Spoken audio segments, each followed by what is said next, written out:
나는 평생 사람을 보는 눈으로 회사를 세웠다고 믿어왔다. 하지만 어느 날 문득 깨달았다. 정작 가장 가까운 사람들을 보지 못하고 있었다는 걸. 회사에서도 가정에서도 위기는 언제나 같은 모습으로 찾아왔다.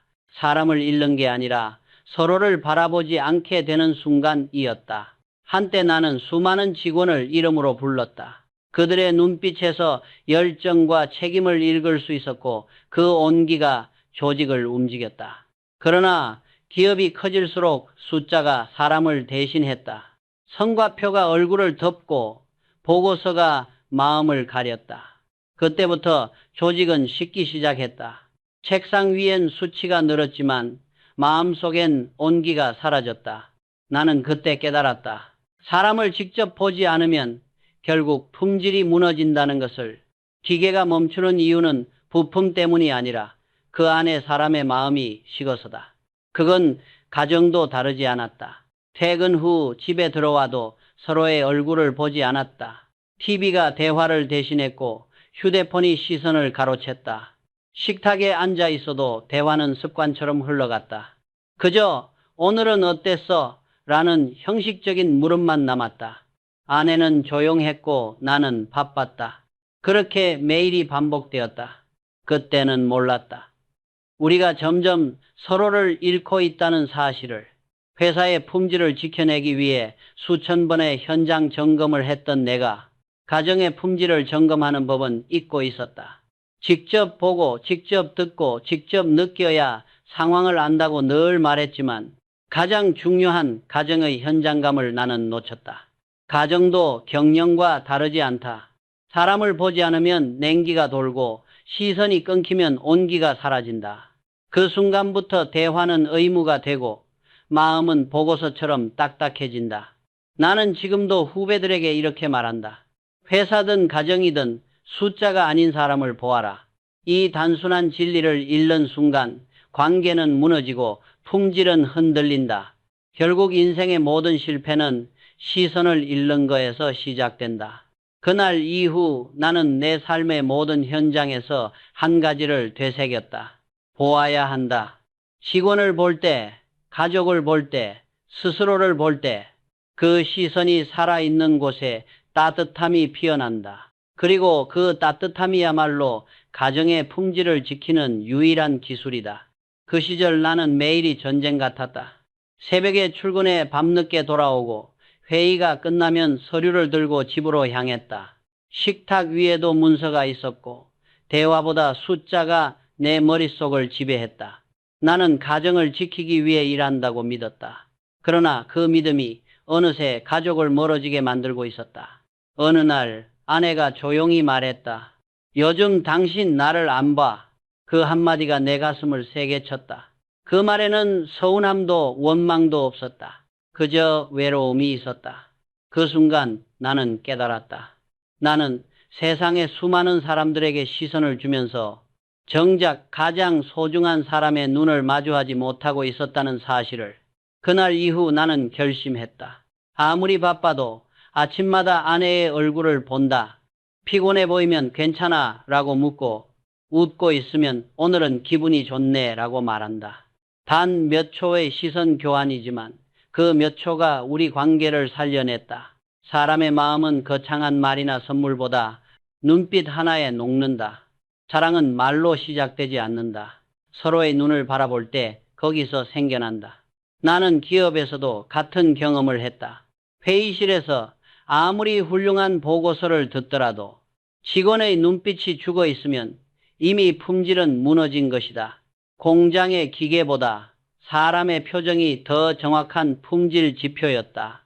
그 눈빛이 식으면 회사는 서서히 썩는다. 가정도 똑같다. 말보다 눈이 먼저 진심을 전한다. 서로를 바라보지 않는 부부는 결국 존재를 부정당했다고 느끼게 된다. 그게 마음의 벽을 만든다.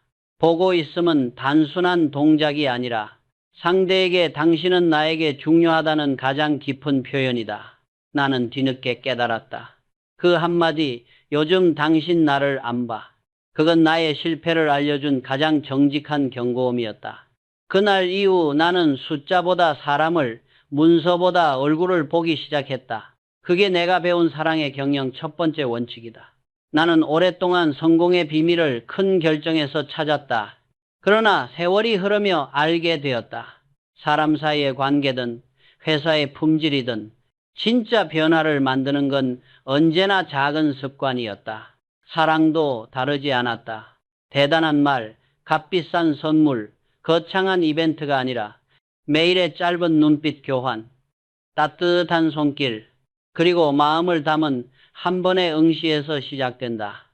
아내와의 관계도 그렇게 되살아났다. 서로의 눈을 바라보는 그 짧은 순간이 하루의 피로를 녹이고 마음의 문을 열었다. 아침에 잘 잤어? 하고 묻는 대신 그저 미소로 바라보는 일, 그게 가장 깊은 대화가 되었다. 나는 삼성의 공장에서 같은 원리를 보았다. 분량이 늘어날 때마다 나는 이렇게 말했다. 문제는 기계가 아니라 마음이다. 작업자의 마음이 식으면 품질은 무너진다. 가정도 똑같다. 대화가 끊겨서가 아니라 서로의 눈이 식어서 냉기가 돌기 시작한다. 사람은 눈으로 사랑을 느낀다. 그 눈이 나를 향하지 않을 때 우리는 존재를 부정당한 것처럼 느낀다. 그건 부부 사이뿐 아니라 부모와 자식, 친구, 동료 사이에서도 같다. 나는 어느 부인의 말을 잊지 못한다. 남편이 매일 집에 있는데 공기 같아요. 그 말은 내 마음을 찔렀다. 그녀의 남편은 존재하지만 느껴지지 않았다. 그건 이미 함께 사는 타인이 된 것이다. 그래서 나는 후배들에게 자주 말한다. 눈을 맞추는 시간은 보고서를 읽는 시간보다 더 중요하다. 말은 꾸며낼 수 있지만 눈은 진심을 숨길 수 없다. 그 눈빛 하나가 관계를 지탱하고 그 시선이 사라지는 순간 사랑도 식는다. 나는 지금도 매일 아침 거울을 보기 전에 먼저 아내의 얼굴을 본다. 그 작은 습관이 내 하루의 품질을 바꾼다. 가정의 품질은 결국 눈빛의 품질이다. 그 따뜻한 시선이 있는 집엔 언제나 봄이 머문다. 나는 수많은 부부들을 보았다. 같은 집에 살고 같은 밥을 먹고 같은 침대에서 잠을 자지만 서로를 느끼지 못하는 사람들. 그들은 존재하지만 이미 사라진 관계 속에 살고 있었다. 한 여인이 내게 이렇게 말했다. 남편이 매일 집에 있어요. 그런데 공기 같아요. 그 말은 내 가슴을 아프게 했다. 남편은 늘 곁에 있었지만 그녀는 그를 느낄 수 없었다. 존재는 있지만 온기가 없었다. 그것은 부재보다 더 깊은 고독이었다. 나는 그 말을 듣고 오래 생각했다. 존재하지만 느껴지지 않는 사람. 그건 이미 관계가 죽은 상태였다. 그들의 문제는 함께 있는 시간이 부족해서가 아니었다. 서로의 눈을 보지 않고 마음을 닫아버린 것이었다. 가정에서의 침묵은 처음엔 평화로 보인다. 하지만 그 침묵이 길어지면 그건 더 이상 평화가 아니라 단절이다. 사랑은 대화로 유지되는 게 아니라 서로를 바라보는 시선으로 숨쉰다. 나는 기업에서도 같은 현상을 봤다. 회의실 안에서 아무도 서로의 눈을 마주치지 않는 순간 그 조직은 이미 죽은 것이었다. 성과표는 올라가도 신뢰의 온도는 떨어진다. 함께 있음의 본질은 존재의 실감이다. 서로의 마음이 닿지 않으면 그건 협업이 아니라 병행일 뿐이다. 그래서 나는 늘 이렇게 말하곤 했다. 눈을 맞추는 시간은 보고서를 읽는 시간보다 더 중요하다. 눈빛 속에는 데이터보다 더 정확한 진심이 있다. 그 진심이 사라지는 순간 모든 관계는 흔들린다. 나는 아내와의 관계에서 그걸 배웠고 직원들과의 관계에서 다시 확인했다. 결국 모든 관계는 시선의 교환에서 시작해 마음의 연결로 완성된다. 만약 지금 당신이 누군가와 함께 살고 있다면 오늘 단 10초만이라도 그 사람의 눈을 바라보라. 말하지 않아도 된다. 그 눈빛 하나로 마음은 다시 이어진다. 사람은 말보다 눈에서 진심을 읽는다. 그 진심이 사라질 때 사랑도 식는다. 그러나 그 눈빛이 다시 만나면 식었던 마음도 다시 불붙는다. 존재하지만 느껴지지 않는 관계. 그건 함께 살지만 이미 멀어진 부부의 초상이다. 그러나 바라보는 용기를 되찾는 순간 그 관계는 다시 숨을 쉰다. 나는 수많은 남자들이 은퇴의 문턱에서 무너지는 것을 보았다. 그들은 일을 잃어서가 아니라 역할을 잃었기 때문이었다. 직장을 떠난 남자는 처음 며칠 동안은 웃는다. 이제 자유다. 그렇게 말하며 여유를 즐긴다. 하지만 몇 달이 지나면 그들의 얼굴은 달라진다. 더 이상 자신을 필요로 하는 곳이 없다는 허무함. 그것이 그들을 서서히 삼킨다. 가정에서도 똑같은 일이 벌어진다. 아내는 수십 년 동안 집을 지켜왔다. 그런데 은퇴한 남편이 하루 종일 집에 있게 되면 그 균형이 무너진다. 같이 있는 시간이 늘었는데 왜 더 멀게 느껴질까? 많은 부부가 그 질문 앞에서 고개를 숙인다. 나는 오래전부터 그 이유를 알았다. 그것은 단순히 시간의 문제가 아니라 역할의 부재였다. 사람은 누구나 자신이 쓸모 있다고 느낄 때 살아난다. 그런데 은퇴와 함께 그 감각이 사라지면 남자는 자신이 더 이상 세상에 기여하지 못한다고 느낀다. 그때부터 불안이 시작된다. 회사에서 중요한 결정을 내리던 사람도 가정에 들어오면 방향을 잃는다. 이제 무엇을 해야 하지? 그 물음에 답하지 못한 채 하루 종일 TV 앞에 앉거나 아내 곁을 맴돈다. 그건 사랑이 아니라 의존이다. 아내는 처음엔 받아주지만 곧 지치고 마음의 문을 닫는다. 나는 젊은 시절부터 은퇴 후의 삶을 준비했다. 왜냐하면 기업에도 사람에게도 두 번째 시스템이 필요하다는 걸 알았기 때문이다. 회사에 대체 시장이 있듯 인생에도 대체 역할이 있어야 한다. 그걸 만들지 못하면 삶의 구조는 쉽게 붕괴된다. 한 임원이 나에게 말했다. 회장님, 이제 매일 아내와 함께 있는데 이상하게 어색합니다. 예전엔 대화할 시간도 없다고 불평했는데 지금은 하루 종일 함께 있으니 무슨 말을 해야 할지 모르겠습니다. 나는 미소를 지으며 대답했다. 그건 일을 잃은 게 아니라 역할을 새로 설계하지 않았기 때문이네.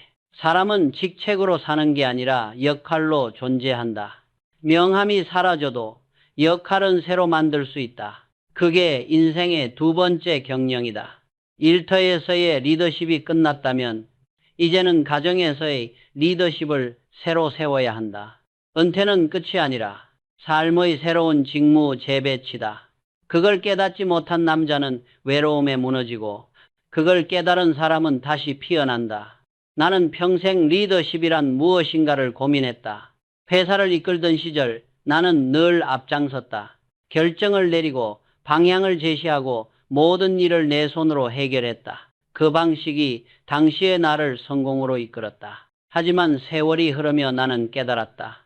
가정에서의 리더십은 다르다.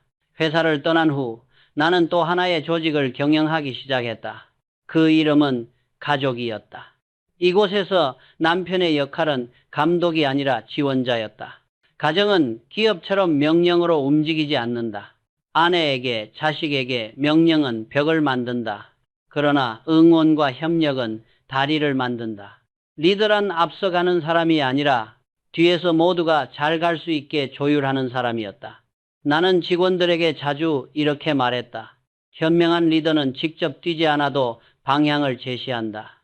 그 말은 이제 내 삶의 중심이 되었다. 가정에서도 남편은 더 이상 일꾼이 아니라 가족을 하나로 묶는 조율자가 되어야 한다. 청소를 돕는 일, 식사를 함께 준비하는 일, 하루의 계획을 함께 세우는 일, 이 단순한 행위 속에 진심이 담긴다. 아내는 남편이 일손을 거두는 걸 바라지 않는다. 그녀가 바라는 건 나를 이해하고 함께 하려는 마음이다. 내가 집안일을 나누기 시작했을 때 아내는 말하지 않았지만 미소가 달라졌다. 그 미소 하나에 수십 년의 거리감이 녹았다. 그때 나는 깨달았다. 가정에서의 리더십은 말이 아니라 참여로 증명되는 것이라는 걸. 한때 나는 회의실에서 조직의 위기를 다뤘다. 이제는 부엌에서, 거실에서 가족의 위기를 다뤘다. 현장에서 직원의 손을 잡던 것처럼 이제는 아내의 손을 잡고 하루를 시작했다. 그 순간 내 마음이 편안해졌다. 은퇴한 남편이 가장 먼저 배워야 할 건 돕는 법이다. 돕는다는 건 단순히 일을 대신하는 게 아니라 상대의 마음을 지탱해 주는 것이다. 그게 바로 인생의 두 번째 리더십이다. 이제 나는 후배들에게 이렇게 말한다. 집에서는 회장님이 아니라 조율자가 되라. 당신의 리더십은 명령이 아니라 배려로 완성된다. 회사의 성공이 시스템의 품질에 달렸듯 가정의 평화는 마음의 품질에 달려 있다. 그 품질을 유지하는 가장 좋은 방법은 함께 살아가는 사람을 돕는 용기를 잃지 않는 것이다. 나는 회사를 떠나던 날 많은 사람들이 내게 물었다. 회장님, 이제 쉬시겠습니까? 그때 나는 미소를 지으며 대답했다. 이제부터는 가족을 경영할 때입니다. 그 말은 농담이 아니었다. 가족은 내 인생의 마지막이자 가장 중요한 조직이었다. 삼성을 세울 때보다 더 어렵고 더 정직한 경영이었다. 왜냐하면 가정은 숫자도 보고서도 실적도 통하지 않기 때문이다. 가정의 경영은 진심과 신뢰로만 유지된다. 나는 깨달았다. 직함은 사라져도 책임은 남는다. 회사를 떠나도 가정을 떠날 수는 없다. 가정은 인생의 마지막 현장이며 그곳에서 우리가 지켜야 할 것은 단 하나 신뢰였다. 많은 남자들이 은퇴 후 갑자기 찾아온 공백을 두려워한다. 그러나 진짜 문제는 일이 아니라 마음의 방향을 잃는 것이다. 가정의 중심을 다시 세워야 하는 시기. 그때 필요한 건 리더의 태도가 아니라 감사의 마음이다. 나는 어느 날 아내에게 이렇게 말했다. 당신 덕분에 지금까지 버틸 수 있었소. 그 한마디가 수십 년의 거리감을 녹였다. 그 말은 단순한 예의가 아니라 그녀의 존재를 인정하는 감사의 선언이었다. 남편이 해야 할 일은 많지 않다. 단 한마디면 충분하다. 당신이 있었기에 내가 여기까지 왔다. 그 진심 어린 말이 가정을 다시 따뜻하게 만든다. 나는 평생 수많은 기업을 경영하며 위기 속에서도 회사를 지켜냈다. 그 경험을 돌아보니 가정도 결국 같은 원리였다. 위기를 막는 건 거대한 계획이 아니라 작은 신뢰의 반복이었다. 가족은 계약이 아니라 신뢰의 공동체다. 회사의 품질이 공정에서 결정되듯 가정의 품질은 매일의 태도에서 만들어진다. 함께 식사하고 눈을 마주치고 하루의 피로를 나누는 일. 그 단순한 순간들이 모여 가정을 지탱한다. 나는 이제 이렇게 믿는다. 가족은 인생의 마지막 회사다. 그 회사의 CEO는 남편도 아내도 아니다. 서로를 믿고 존중하는 두 사람의 신뢰가 그 회사를 이끌어간다. 나는 젊은 시절 고독을 두려워했다. 사람이 떠나고 일이 끝나면 남는 침묵이 무서웠다. 그러나 세월이 나에게 가르쳐준 진실은 단 하나였다. 고독은 피해야 할 적이 아니라 마주해야 할 스승이라는 것이다. 은퇴 후 나는 처음으로 시간을 마음껏 가질 수 있었다. 하지만 그 자유는 곧 공허함으로 변했다. 일이 없고 회의가 없고 전화가 울리지 않는 하루. 그 고요함 속에서 나는 낯선 불안을 느꼈다. 이제 나는 무엇으로 존재하는가? 그 질문이 내 마음 깊숙이 내려앉았다. 사람들은 흔히 말한다. 일을 잃으면 허무해진다. 하지만 나는 다르게 생각했다. 일을 잃은 게 아니라 자신과의 대화를 잃은 것이다. 우리는 늘 누군가와 이야기하며 살지만 가장 중요한 사람, 자기 자신과는 거의 대화하지 않는다. 나는 그 침묵 속에서 오히려 나 자신을 다시 만났다. 아무도 내게 지시하지 않고 아무도 내 판단을 기다리지 않는 시간. 그때 나는 비로소 내 마음의 목소리를 들었다. 그 목소리가 나에게 물었다. 이병철, 너는 왜 이 길을 택했는가? 그 물음 앞에서 나는 오래 침묵했다. 세상이 조용할수록 내 안의 진심은 선명해졌다. 그때 나는 깨달았다. 고독은 텅 빈 시간이 아니라 스스로를 다시 채우는 시간이었다. 그 시간 속에서 나는 나를 점검했고 내 삶의 품질을 확인했다. 젊을 때는 사람 속에서 행복을 찾는다. 그러나 나이가 들수록 혼자 있는 시간 속에서 평화를 배워야 한다. 고독을 피하려 하면 외로움이 되고 고독을 끌어안으면 성숙이 된다. 나는 그 고독 속에서 방향을 찾았고 그 결단이 오늘의 삼성을 만들었다. 인생도 같다. 가정이든 일터든 결국 사람은 혼자서 완성된다. 고독을 두려워하지 말라. 그 안에는 두려움이 아니라 평화와 자유가 있다. 그리고 그 자유 속에서 비로소 자신과 세상을 믿는 성숙한 마음이 자란다. 사람들은 종종 내게 물었다. 회장님은 혼자 계실 때 두렵지 않으셨습니까? 나는 미소를 지으며 대답했다. 두려웠습니다. 하지만 책임이 두려움보다 컸습니다. 나는 그때부터 믿었다. 고독은 책임이 있는 사람에게만 찾아오는 선물이라는 것을. 책임이 없는 사람은 외로움을 느끼지만 책임이 있는 사람은 고독 속에서 자신을 단련한다. 삼성상회를 세울 때도 전자산업에 뛰어들 결단을 내릴 때도 나는 수많은 밤을 혼자 보냈다. 그 어둠 속에서 내게 남은 것은 두려움과 결단뿐이었다. 그러나 나는 그 고독을 피하지 않았다. 그 시간은 나를 무너뜨리지 않았고 오히려 나를 단단하게 만들었다. 고독은 냉정하다. 그 침묵은 사람의 허영을 벗기고 진심만 남긴다. 그 앞에서 나는 내 욕심을 보았고 내 두려움을 마주했다. 그리고 조금씩 내려놓았다. 그게 바로 성숙의 시작이었다. 젊은 날에 나는 고독을 견디는 법을 몰랐다. 항상 사람 속에서 답을 찾으려 했다. 하지만 인생이 나를 가르쳤다. 진짜 답은 내 안의 침묵 속에 있었다. 고독은 냉정하지만 정직한 거울이다. 그 거울 속에서 나는 스스로에게 물었다.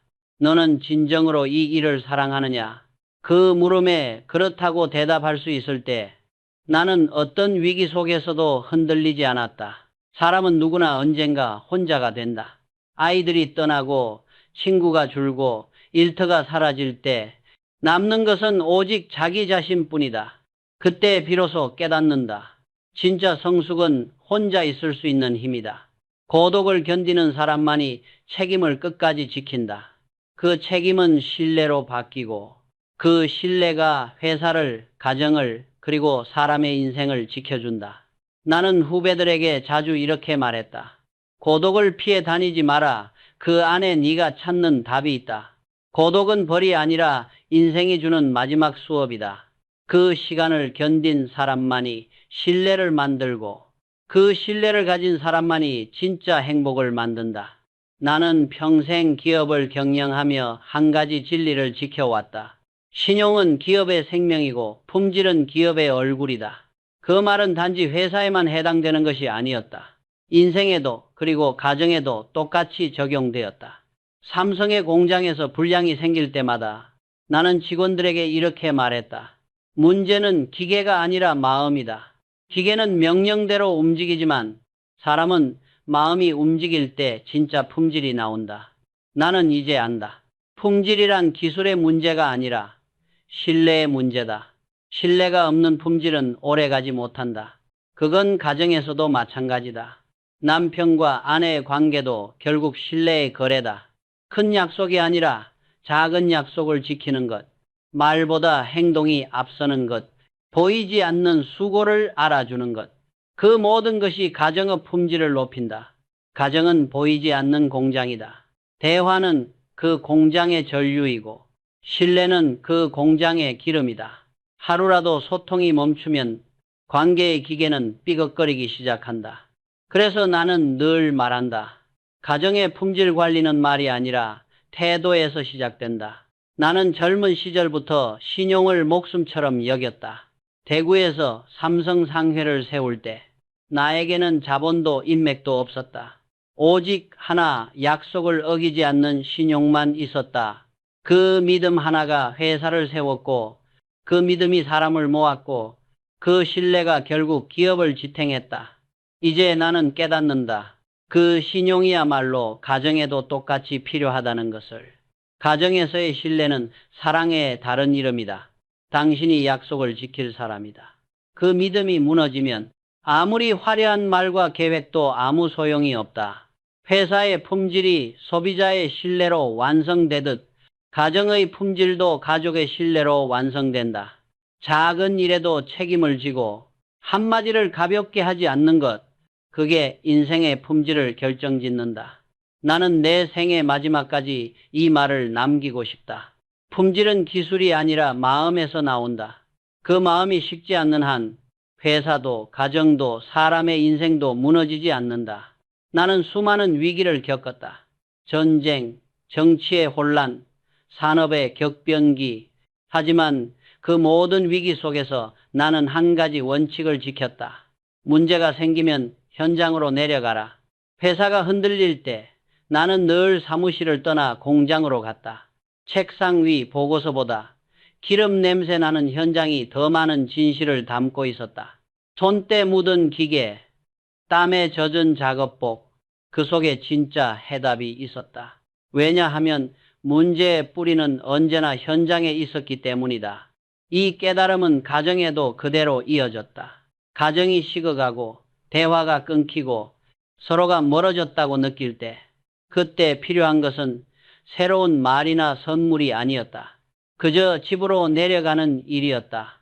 밖에서 답을 찾으려 하면 그 답은 늘 늦게 오거나 결국 다른 길로 흘러간다. 하지만 집으로 돌아오면 아내의 얼굴, 가족의 눈빛, 아이의 숨결 속에서 문제의 근원이 선명히 드러난다. 그곳에 진짜 답이 있다.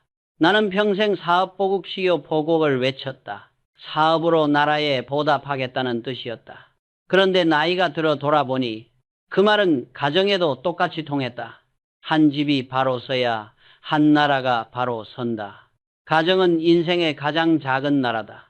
그 나라의 품질이 무너지면 아무리 큰 꿈도 오래가지 못한다. 그러니 집이 흔들릴 때 밖을 탓하지 마라. 가장 먼저 해야 할 일은 다시 식탁에 앉아 서로의 얼굴을 바라보는 것이다. 회사의 시스템이 흔들리면 점검하듯 가정의 시스템이 흔들릴 때도 점검해야 한다. 대화가 줄었는가? 웃음이 사라졌는가? 서로의 눈빛이 피로해졌는가? 그걸 확인하는 순간 이미 절반의 답은 얻은 것이다. 나는 확신한다. 인생의 모든 위기에는 귀향의 순간이 있다. 결국 돌아가야 할 곳은 집이다. 가정은 우리가 세상과 싸우고 돌아왔을 때 마지막으로 마음을 복구할 수 있는 유일한 장소다. 나는 이제 후배들에게 이렇게 말한다. 회사가 어려우면 현장으로 가라. 인생이 어려우면 집으로 가라. 그곳에 늘 해답이 있었다. 그곳에 진짜 품질이, 진짜 사랑이 숨쉬고 있었다. 인생의 끝자락에서 나는 한 가지 결론에 이르렀다. 위기는 늘 오지만 품질과 신뢰는 절대 배신하지 않는다. 그건 내가 평생 걸어온 길의 요약이자 모든 경영과 관계의 핵심이었다. 젊은 날에 나는 위기를 두려워했다. 그러나 나이가 들며 알게 되었다. 위기는 적이 아니라 시험이었다. 그 시험 속에서 진짜 가치가 드러났다. 삼성이 세계적인 기업으로 성장할 수 있었던 이유도 최신 기술 때문이 아니었다. 끝까지 품질을 지키고 사람과 사람 사이의 신뢰를 지켜냈기 때문이다. 그 믿음이 회사의 뿌리가 되었고 그 신뢰가 세대를 넘어 기업을 지탱했다. 나는 종종 스스로에게 물었다. 오늘 너의 품질은 어떤가? 그건 제품의 품질이 아니라 내 태도와 마음의 품질을 묻는 질문이었다. 가정도 다르지 않다. 가족이 서로를 믿는가? 서로의 약속을 지키는가? 그 믿음이 바로 가정의 품질이다. 품질이 무너지면 신뢰도 무너진다. 신뢰가 무너지면 사랑도 사라진다. 나는 수많은 위기를 지나며 배웠다. 사람의 마음이 식지 않으면 어떤 시스템도 다시 돌아간다. 그러나 마음이 식으면 아무리 좋은 제도도 무너진다. 그래서 나는 내 생의 마지막까지 이 한마디를 남기고 싶다. 품질과 신뢰를 지키는 사람, 그가 진짜 강한 사람이다. 돈은 잃어도 다시 벌 수 있다. 지위는 내려가도 다시 오를 수 있다. 하지만 신뢰를 잃으면 그 사람의 인생은 다시 설 수 없다. 품질은 기술이 아니라 마음이다. 신뢰는 계약이 아니라 약속이다. 그 두 가지를 끝까지 지키는 사람만이 진정한 승자가 된다. 나는 내 인생을 돌아보며 이 단순한 진리를 믿는다. 위기는 언제나 온다. 그러나 품질과 신뢰는 절대 배신하지 않는다. 그걸 지키는 사람, 그가 바로 흔들리지 않는 인간이며 끝까지 품격을 잃지 않는 사람이다.